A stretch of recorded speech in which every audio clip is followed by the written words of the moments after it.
Kramer, você assistiu... Não, seja muito nisso. Você assistiu aos discursos do presidente Lula e do presidente Trump na ONU? Sim, assisti ambos. Qual foi a sua avaliação dos dois discursos? Não apenas, evidentemente, o que a gente sente e tal, mas o que eles estão fazendo ali quando eles falam o que eles falam?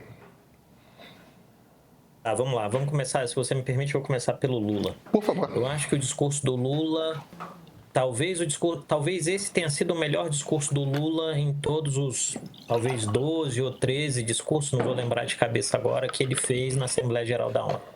E por que talvez esse seja o melhor discurso que ele lá proferiu? Primeiro, pela própria conjuntura internacional. Isso quer dizer, a conjuntura internacional hoje é muito mais desafiadora do que a conjuntura internacional que o Lula enfrentou nos 2 mandatos anteriores. Sobretudo pelo fato de que nos 2 mandatos anteriores o Brasil nunca foi alvo de nenhum tipo de olhar agressivo de uma potência ou de uma superpotência estrangeira, que é o que nós temos hoje com as sanções econômicas e, em algum sentido, políticas derivadas do governo Donald Trump. Essa é a primeira esfera.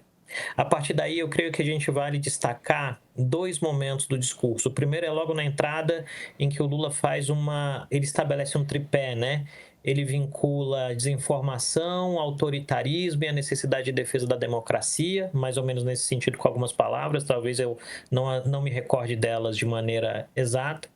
E depois, durante todo o discurso, a gente pode dizer que o Lula foi muito aderente àquilo que o Itamaraty mais se acostumou a fazer ao longo do século XX, que é uma defesa enfática da cooperação internacional, do multilateralismo e da ordem internacional, né? E isso importa por quê? Importa, sobretudo, para um país como o Brasil, porque o Brasil não possui meios de violência para se defender em caso de uma ação hipergrave de relações internacionais. Quer dizer o quê? A defesa aérea é periclitante, nós não possuímos armas nucleares, a Marinha não é uma das mais poderosas do mundo, o Exército idem. Então, o caminho do Brasil não é a força. O caminho do Brasil é o caminho do diálogo.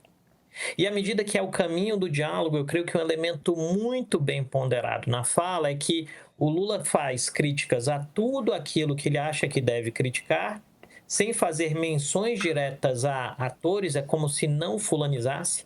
Mesmo quando fala de Israel, não cita nominalmente o Bibi. Quando fala dos Estados Unidos, não cita o Netanyahu. E quando fala de Brasil, não cita a família Bolsonaro ou os opositores.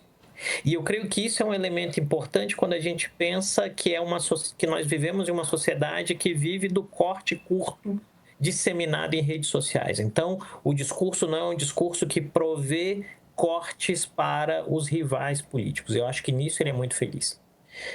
Me parece que o discurso também não é inovador. Eu estou muito na pegada de que o discurso é um discurso aderente às tradições da diplomacia brasileira e não um discurso inovador. Ele é firme, mas é equilibrado e cauteloso. Ele é cauteloso porque ele não cruza uma linha na ideia de tentar se provar mais macho ou mais homem que alguém para ficar muito factível em termos de compreensão, né? E me parece que, ao final, um elemento importante do discurso é essa evocação ao papel do Brasil, do sul global, do direito de escolhas, do direito de soberania. E aí termina-se com uma coisa com um elemento que eu acho que que é bem simples, mas que tem também uma aderência no diálogo interno, que é o Lula termina com Deus nos abençoe a todos. Né?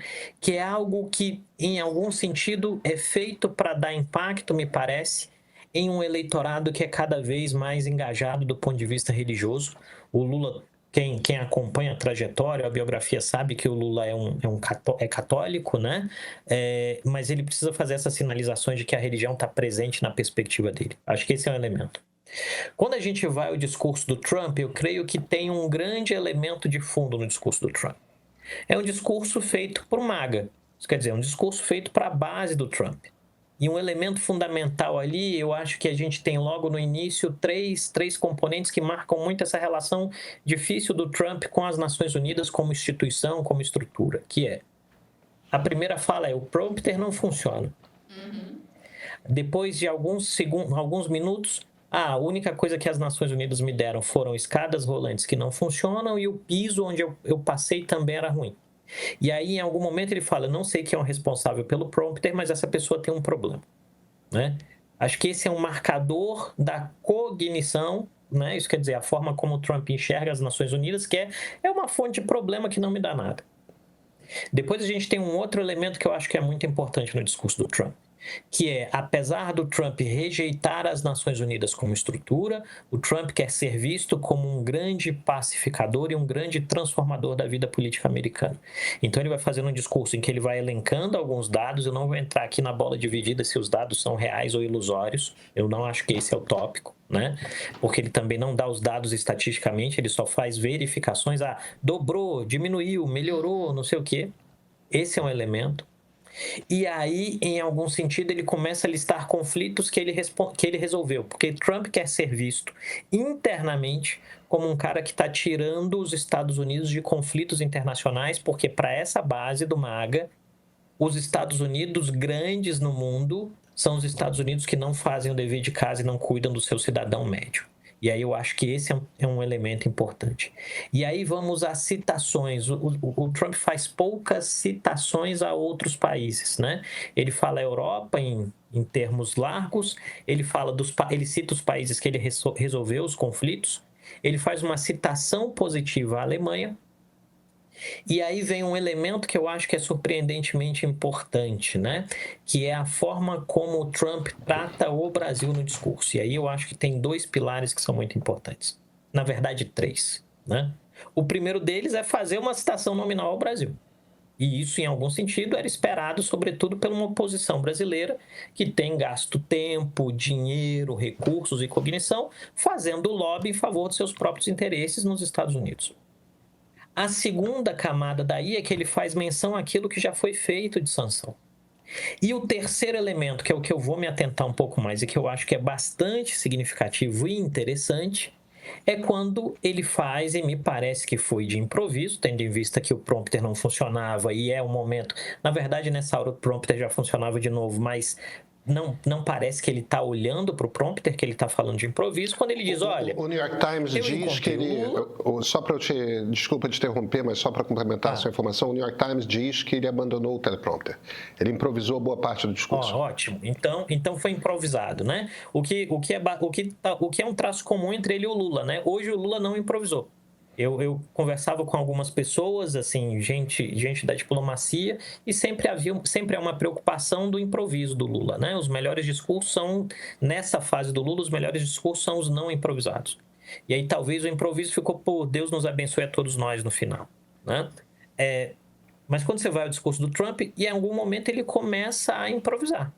E aí esse improviso trem, né? Basicamente, eu tentei anotar ali enquanto ouvia, mas talvez eu possa ter até cometido algum equívoco em termos de tradução, mas ele disse assim, ó, antes de entrar aqui, eu encontrei o líder do Brasil. Ele não fala o nome do Lula, né? Que é um nome até fácil para dizer, mas ele não faz isso. Ele não faz isso, né? Não faz essa citação. Ele diz, encontrei o líder do Brasil.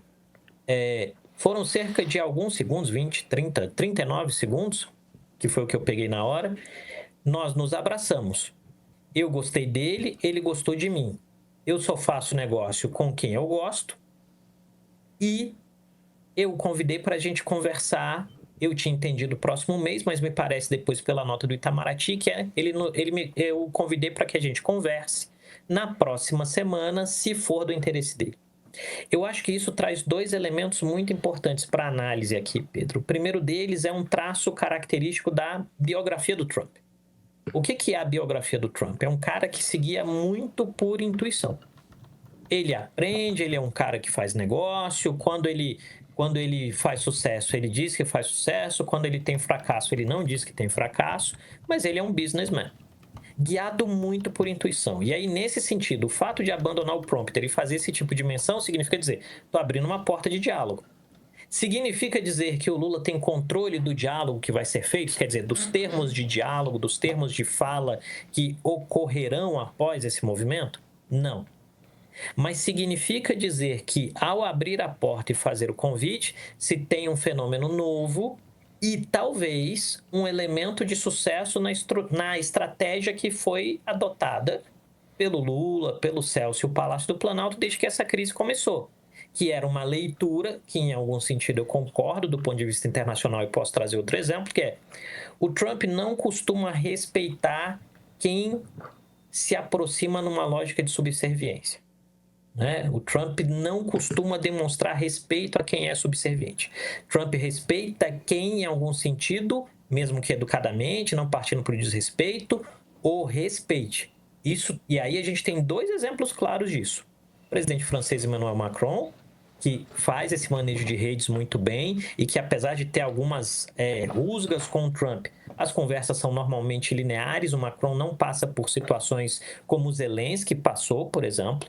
E a presidente mexicana, que é a Sheinbaum, que também consegue, em algum sentido, manobrar de forma que o Trump a veja como um ator político que deve ser respeitado. E quando a gente fala de respeito nessa lógica, Trump, dentro da biografia dele, é quem ele gosta. Se ele não gosta, ele não respeita.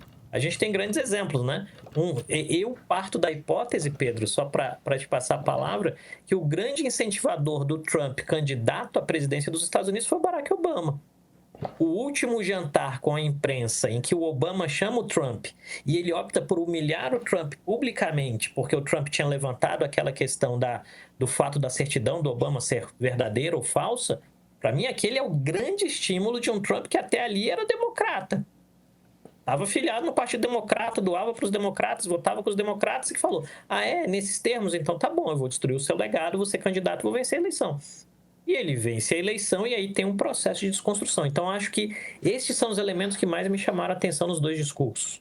Foram 8 os golpes militares bem-sucedidos até aqui na nossa história. Sem contar, claro, com os que não vingaram. Esses são impossíveis de contabilizar. Ninguém até agora tinha sequer sido processado pelas intentonas concretizadas ou fracassadas. Esse momento de condenação de Jair Bolsonaro e dos seus aliados, ele é histórico. Mas aí fica a pergunta: o que vem daqui para frente? Como vamos votar em 2026? O país vai continuar polarizado como hoje?